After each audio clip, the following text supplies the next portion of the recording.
So they know the hidden strats. Oh man, I want the Leonard or the Joy. That would be great, but don't pick the Joy. Still open. Yeah, Julian's great. Julian's great also. Yep. There it is. Julian. Yep. Don't don't be too creative. Just go for the solid plays. Like it a lot. It makes a lot of sense actually. You know what they say, right? Creativity kills the cat. Creativity. Yeah. There you go. So cats are not creative. They are. They're just curious. They do want to play the Kadita Johnson, right? SRG. Oh, do they? That's a little too creative. I don't know about that one. Okay. I don't know.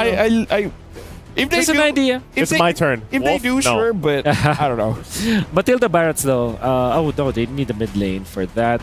Kadita and Barretts, I think. Vexana's still open. I mean, it's not great against Julian. Kagura? Farsa's great versus the Moskov. Oh, Aurora. And Aurora Tiger. Tigreal. All right. There's a lot of lockdown. Yeah. With the implosion, with a frigid glacier. Yeah. You have a Ruby. You know, SRG is. This is a lot. This is a lot to cover here for Farfetch. I mean, again, they need a very strong mid duo just to create chaos and give time for Skies to just out farm. Yeah. Having said, you pick up a you probably pick up a very active XP laner like a Lapu or a how about a Thams? Now that I think about it, SRG's draft, this is the draft that they've been using in MPLMY to get 0 losses. Yeah. 0 game losses. I'm not sure if they lost with this draft so far. So now Fire Flux. Okay, CC maybe? For they put the Edith in the roam, get the CC. Yuzong. Alright, yeah. That's Makes a lot of point. sense. Well, for the casters, you guys have seen the draft. SRG, I kind of feel like they've gotten a very comfortable draft here, but Fireflux, picking up the Julian, Yuzong, Moskov, as well as this Angela, there's a lot of potential, and this is an S-tier draft coming in from both teams. And with that being said, Leo as well as Gideon, it's your turn. It's a fire sale between both of these teams, taking some of the best heroes in the meta as we know it right now. But with Julian and the way that Fireflux have designed this composition, they could potentially bait SRG into unfavorable fights. Especially how on fire TNZ was on the Amon. This is just a more in-your-face type of mage that can burst down SRG. Can they take it down the wire? Can we see this series go 2-2? This is the right match. You just came in at the right time to find out. Well, let's get right into it as we load into the land of Dawn. Sparks are going to fly between both of these teams. It's going to be SRG on the blue side up against FireFlux Esports on the red side. They're going to have mirrored starts for both of these junglers. But keep in mind, right, the early game, a lot of it is on the shoulders of the roamers to try and create the space and to set up these big plays. That's right, SRG, Yums, FF, Apex 47. Something to note, Apex 47, he's well built to actually run himself into Innocent and Sekais. So he's only really worried about Stormy because that's where he kind of just stops dead in the ice. All puns intended. All puns intended, of course. Let's look at the emblems to see if there's anything interesting here. It looks like it's going to be Common Emblem into Master Assassin for both of the gold laners. So it's going to be pretty stale for them, considering how they've been playing the game thus far. But really, we're looking at, as LaFell mentioned, the mid-trios of both teams, right? They're going to be going back and forth, and I want to see how creative Fireflux Esports are going to be against SRG to maybe bait them into a full combo by TNZ, or maybe we could see the big setup from Apex 47. More than creativity, I'm looking forward to SRG's execution. They have to be very succinct. They have to be very sick guys going in, trying to steal away that small camp, and they jump onto him. Again, execution. It has to be on point. All of these flickers is essentially what made me say, hey, they have to be very careful. But no, even their vision, how did they not see that? They didn't spot out Apex 47 walking into the tri-brush of blue side, and immediately they were making the call. And even Rosa flickering forward just to guarantee Puppet on a String to slow them down, to get the chain CC. No matter what, there was going to be a kill. But at this point, it just means that SRG aren't going to be contesting for this very first turtle. And that was possibly worst case scenario, right? An assassin jungler gets drawn first blood on with relatively low stakes. mistakes, and TNZ didn't even need to use Retribution. That means he can speed up his jungling rotation from elsewhere. At this point of time, I would imagine if FireFlux wanted to contest for the purple buff, it is a possibility, but they need to take their time with this, right? They also understand that they need time to scale, and really the person who wants to push the agenda is Alien and Apex 47. Everybody else kind of has to wait for those two to really do something. Talking about Alien, this is a classic Yu Zhong. He's been playing this hero ever since we were introduced to him back in M3. Yeah, years actually. Yeah. Years of gameplay from this guy. And now we look at the items and we see, honestly, not much of a difference here for the most part of it, right? The only person who got the kill was TNC, and he wants to scale up fast. Oh, wait. Oh, look at this. An early Thunderbelt on Innocent. Like, I don't even need boots, man. Doesn't need it. So that kind of explains why he doesn't proactively trade against Sunshine. But once again, another fight. Oh! Nice! The implosion onto Yumes, the Hearth Guard, the answer, trying to save TNZ, and he will walk away scot-free. Down goes the Kais. Yumes, despite the amazing setup, does not have much follow-through. FireFlux still gets a kill on the way out. Sakai's falls again. Honestly, unfortunate for Sakai's. Yumes tried to set up the not today kid moment, but no. Great response. And not to forget the SOD coming in from Sunshine. The assist is always appreciated. And because of that, it was a free rotation. He's able to just go back and pressure Innocent even more. Now Innocent showing a little bit of teeth, trying to stop Sunshine from pushing in, trying to take the waves as quickly. Wow, because of the rotations and because of the previous 2 kills on Sekais, FireFlux Esports now about 1,000 ahead. And I mean, that's great, right? Being 1,000 ahead, but a majority of it is on this Julian. I would assume, and I would hope that it continues to snowball out of control for them, right?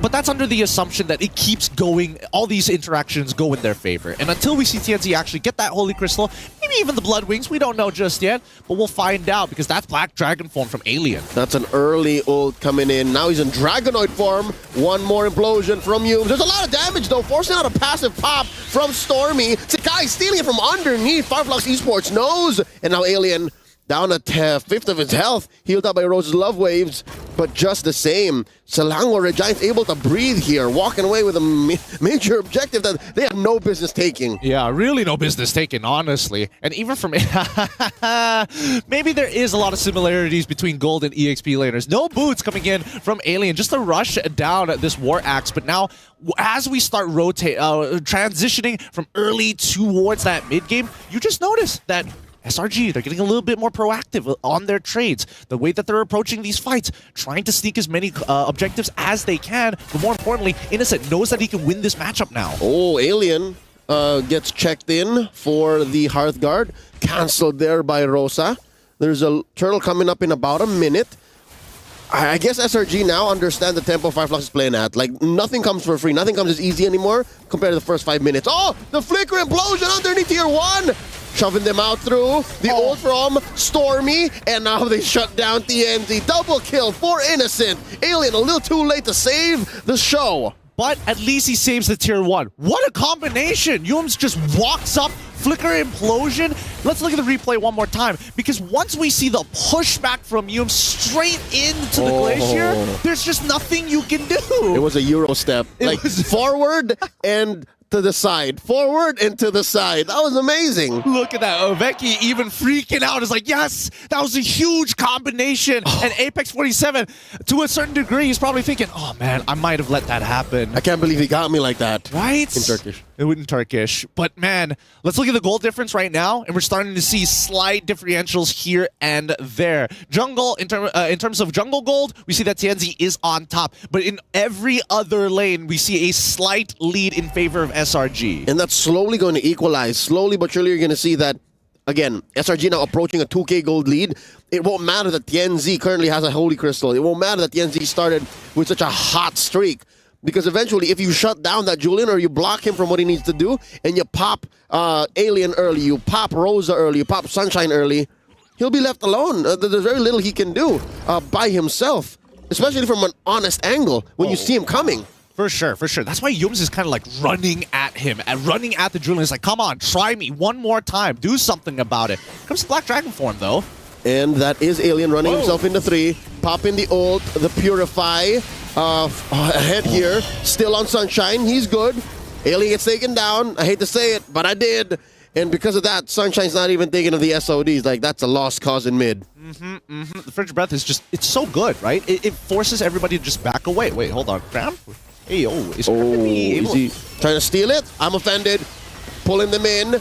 TNZ gets the ult on him, looking to take advantage of all these low HP members of SRG. Double kill for Sunshine. And they're going to keep going.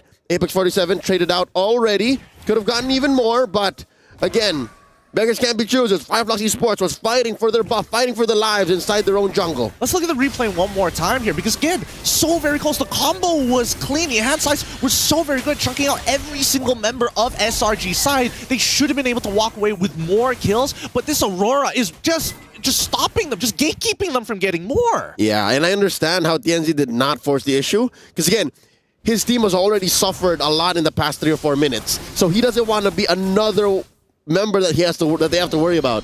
And he's a core here. If I'm not mistaken, Rosa's now taking the backseat. It's now all about TNZ and Sunshine. They're the ones who need to fly. Well, let's see, because now the tier 1 turrets are starting to fall here. And tempo falling into the hands of SRG is a dangerous thing for both. If I learned anything from this game, tempo is so important for both of these teams. Yeah, tempo and momentum. Especially he can break it down. Apex 47, despite getting the ult in, gets popped by Sekai's Heart Guard and ult on the Alien, knocking him up. The tail whip, able to keep Innocent down, but not stop the implosion coming in from Humes. He gets popped by Rosa. Just the same, Sunshine trying to protect himself from Cram in the front lines, though Alien still going, gets a double melt, Stormy down, and Cram, can he save himself? Can he get out of here? The answer is no, not around 3 members of FLUX Esports, and this puts the Turkish in such a great position to just burst down the Lord. And now the momentum falls back into the side of FLUX Esports. They can recover so much off of this first Lord alone. The combination of Black Dragon form as well as the Heart Guard just being so devastating. And I think that Slang on Red Giants, they got to be real careful, right? Their battle spells is such a valuable resource. They cannot just keep forcing it. If they haven't learned anything from the previous games, FLUX always bounces back. All right, because of that shutdown on Innocent, suddenly the gold lead has swung back. There's about 2,000 ahead for FLUX Esports. And what does that translate into on items? Well, number 1, everyone is mostly ahead, right? Except for Sunshine and Innocent. Like you said, Innocent started hot. But Sunshine not dying yet, and about, what is that, 30 seconds away from Purify? FLUX can just time that well alongside this Lord to maybe even start knocking down Holy Shields. Yep, I mean, that's why they're doing this slow push. SRG, of course, they're prioritizing the mid-tier ones, but I don't think they recognize that that FLUX are just taking their time with this nice and slow. They don't really need these outer turrets. They just need SRG to be caught slacking. Yep, and trapped inside their own base. Deny them the resources in their own jungle. Lord makes contact with that tier 2 in mid. Sekai's cutting the waves, proxying it down bottom. And that is tier 1 cut through. And the flicker onward or shatter combo, forcing Cram to back out of there. Flickering backwards, Stormy in trouble. Alien gets him. That is a dangerous dragon moving through the back lines, popping that tier 2 up top.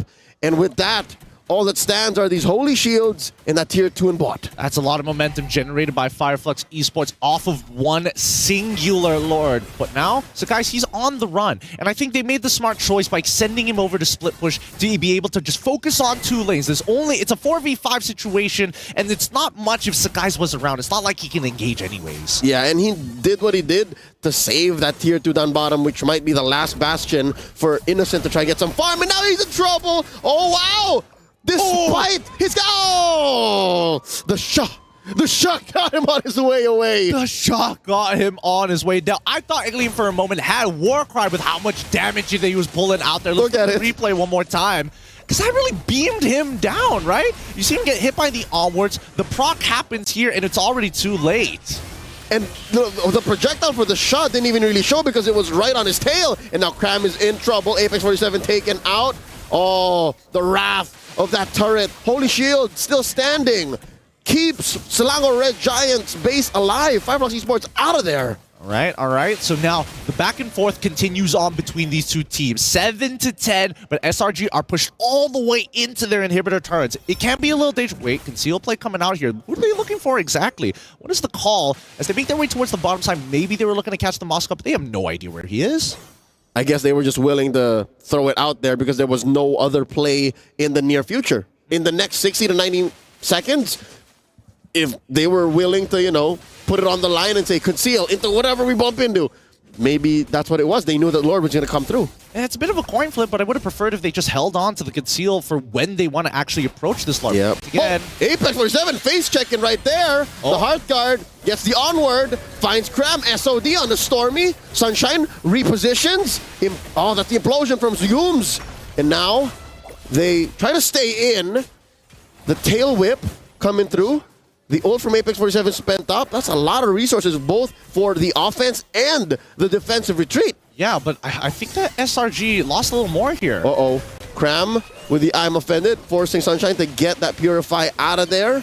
And I'll agree with you, but I need to see some conversion. I want to know eventually where this lands, both of these teams. Man. Honestly, it's between Cram and Apex 47 who are just generating these plays, right? Like, Apex 47 is already difficult to kill, and he's almost on his way to an Athena shield. Arguably could even go for the Radiant armor, and I think at that point, it's going to be really tough to play. But at the same time, right? Oh, no.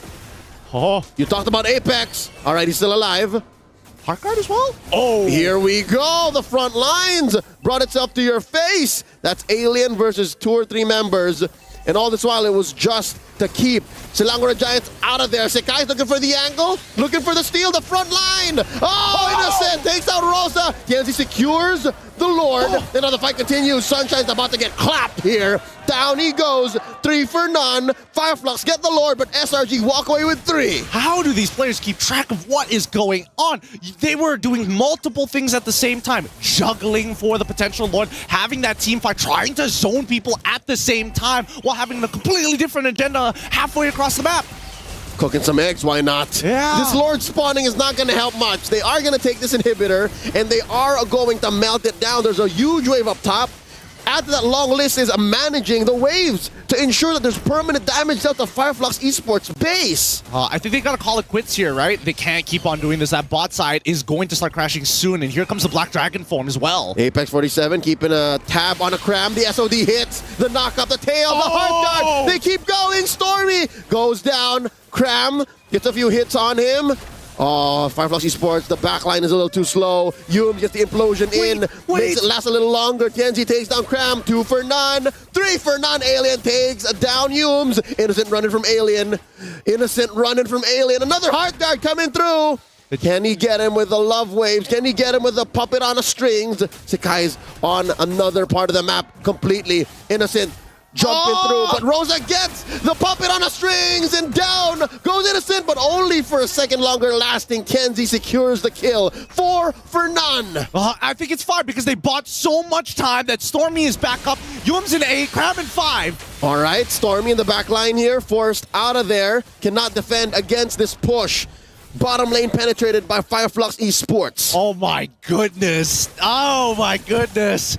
I would have loved to see this for a grand finals match, because this is high octane action here as both teams refusing to give up. I think that SRG earlier probably should have made the call to just give it up. Give it up. Top wave was already about to be cleared. There was a huge Lord and Power wave down on bot side at the same time. They should have known that the death timers are coming up and they're going to get chased down. But right now, Alien as well as Apex 47 making one hell of an argument for MVP of this game. That's what makes this series and every game in it so far so entertaining. Oh, wait. Get the winner crown on here, plus the Heart Guard. Put in Tianzi. Oh, very close to death. Still alive, though. Gets popped in here. Innocent with the shutdown.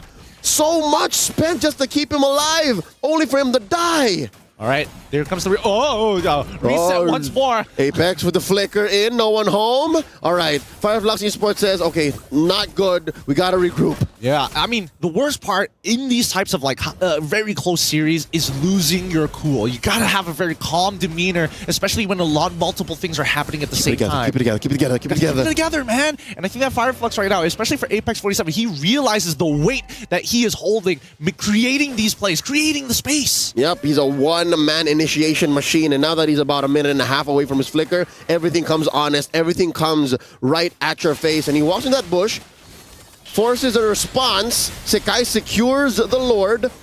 Alien going hunting alongside Rosa. They do find the backline, forcing an implosion on the Yums. No one home. I mean, they're happy with that. No one died. The Lord spawns through mid. I mean, at least you know the solution. You know what you got to deal with. Defend first, and then start from neutral. Absolutely. And I think that SRG, at the very least, they had a way pushing from that mid lane, something that FLUX Esports was caught, well, unfortunately, slacking here as soon as they heard that the Lord was getting blitzed down. But here we go. This could be the beginning of the end here for both of these teams. All right, massive wave in mid. Another one up top. Stormy flickering on forward, popping the ult. And they're all set in place. Sunshine working on the Lord. SRG on the rest of FLUX Esports. And FLUX send them out. Sekai is with an immortality at about a tenth of his health. Yum's taken down by Sunshine. Stormy in trouble. Proccing that passive. Gets hit by the tail whip on the back end. 360 Dragon move by Alien. And now Cram gets hit by the puppet on a string. Knocked up and taken down. Alien on a double kill. And now they've got a wave down mid as well as bottom side as well. Sakai's wheel secure his purple buff, but at this point of time, FLUX may have an angle to end this game, and you can see them rushing for at least an inhibitor. It's almost unnecessary, but that's all he could have done to at least stand a chance in defending. FLUX Esports pushing through mid, pushing through top, and there's only two of them here. Mid lane gonna go down. Pushing forward. Oh, I can't find the words because we're about to go to game 5. Sekai's taken down. There's a wave. Yum's looking to push it out of here, but it's not going to happen. 2-2. The Turkish take us to 2-2. We're going to game 5. It's a full match point here between both of these regions. You can see the relief coming out from FLUX as well. Both of these teams fighting tooth and nail for every single moment. What an absolute banger of a game. 103. 103. Does it end at 103 or do we go to 104? We'll find out in the next game. Oh my goodness, all of that because Stormy flickered forward and didn't hit his abilities. One simple mistake. With that being said, we'll throw it over to our analyst. Break it down for us. You know what, Gideon will give this one to you. This is